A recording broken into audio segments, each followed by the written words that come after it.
Welcome to Sumangal YouTube channel. ఈ రోజు నేను చేయబోతున్న రెసిపీ రుచికరమైన కోడిగుడ్ల పులుసు. అందుకు కావాల్సిన పదార్థాలు: ఉడకబెట్టి పొట్టు తీసి పెట్టుకున్న కోడిగుడ్లు 5 తీసుకున్నా నేను, అల్లం వెల్లుల్లి పేస్ట్, నానబెట్టుకున్న చింతపండు, ఉప్పు తగినంత, కారం టేస్ట్కి తగినట్టు. ఇవి ఒక 2 స్పూన్స్ ఆయిల్ వేసుకొని 2 పెద్ద సైజ్ ఆనియన్స్ ని ఫ్రై చేసి పెట్టుకున్నానండి. ఇవి ఫ్రైడ్ ఆనియన్స్.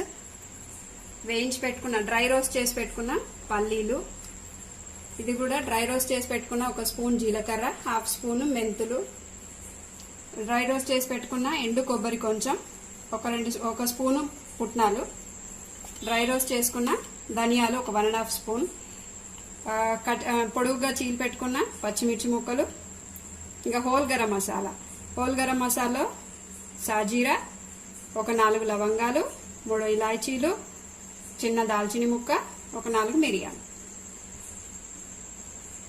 ముందుగా మనం మసాలా పేస్ట్ సిద్ధం చేసుకోవాలండి. అందుకోసం ఫస్ట్ హోల్ గరం మసాలా,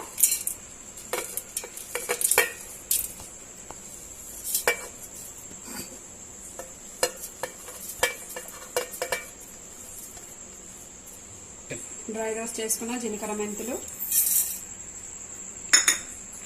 పల్లీలు, ఎండు కొబ్బరి పుట్నాల పప్పు, ధనియాలు, అంతే. ఇది ఫస్ట్ పౌడర్ చేసుకుందాం. ఇది పౌడర్ అయిందండి. ఇప్పుడు ఇందులోకి ఫ్రైడ్ ఆనియన్స్,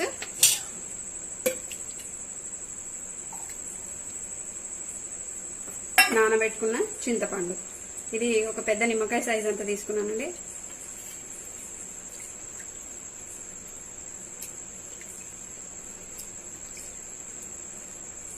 కొద్దిగా అదే వాటర్ యాడ్ చేసి పేస్ట్ తయారు చేసుకోవాలి. ఇది ఫైన్ పేస్ట్ రెడీ అయిపోయిందండి. ఇప్పుడు పులుసు వండేద్దాం. ప్యాన్ హీట్ అయిందండి. ఇప్పుడు ఆయిల్ యాడ్ చేసుకుందాం. ఒక 5 స్పూన్లు పడతాయి. ఆయిల్ కొంచెం ఎక్కువ ఉంటేనే బాగుంటుంది. మనం ఎక్కువ క్వాంటిటీ చేసుకుంటున్నాం కాబట్టి పడుతుంది.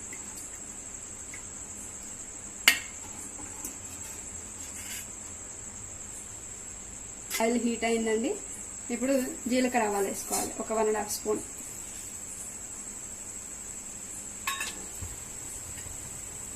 ఇప్పుడు జీలకర్ర ఆవాలు చిట్టపట్లాడుతున్నాయండి. ఇప్పుడు పచ్చిమిర్చి చీల్చేసుకున్న పచ్చిమిర్చి యాడ్ చేసుకోవాలి.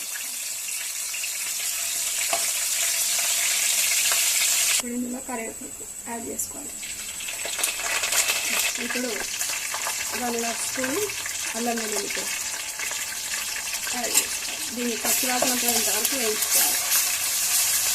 అల్లం వెల్లుల్లి పేస్ట్ వేగిపోయిందండి. ఇప్పుడు పసుపు యాడ్ చేస్తాం. ఒక 1 స్పూన్.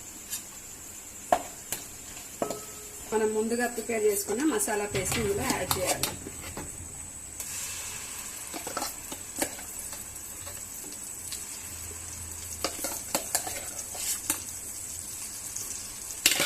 మసాలా పేస్ట్ యాడ్ చేసాం కదండి. ఇప్పుడు ఫ్లేమ్ లోనే పెట్టుకోవాలి. ఇలా తిప్పుతూ వేయించుకోవాలి, లేదంటే అడుగంటుతుంది. మసాలా కాస్త మగ్గిందండి. ఇప్పుడు కారం యాడ్ చేసుకోవాలి. ఒక 2 స్పూన్స్. మీ టేస్ట్కి తగ్గట్టు ఉప్పు, మీ టేస్ట్కి తగినంత.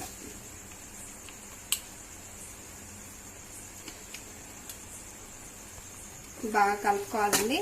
ఇది ఆయిల్ వదలడం మొదలయ్యే వరకు ఇలా వేయించుకోవాలి. ఆయిల్ సెపరేట్ అయిపోయింది అంటే మనకు మసాలా మగ్గిపోయింది. ఇప్పుడు కావాల్సిన వాటర్ యాడ్ చేసుకోవాలి. నేను ఈ జార్లోనే కొద్దిగా మసాలా మిగులుతుంది కదా, దాంట్లోనే వాటర్ వేసాను. కలుపుకోవాలి. థిక్నెస్ని బట్టి మనం వాటర్ యాడ్ చేసుకోవాలి. ఉడుకుతుందండి. ఈ టైంలో మనం ఎగ్స్ యాడ్ చేసుకోవాలి. ఎగ్స్కి కాస్త ఘాట్లు పెట్టి యాడ్ చేసుకోవాలి. ఇలా ఏంటంటే పులుసు లోపలికి దిగుతుంది. ఇలాగే అన్నీ చేసుకొని వేసుకోవాలి.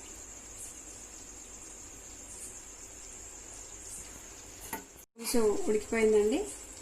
ఆల్మోస్ట్ అయిపోయింది అది. ఇప్పుడు మనం గరం మసాలా యాడ్ చేసుకోవాలి. ఒక 1 స్పూన్ కలుపుకొని కొత్తిమీర యాడ్ చేసుకోవాలి.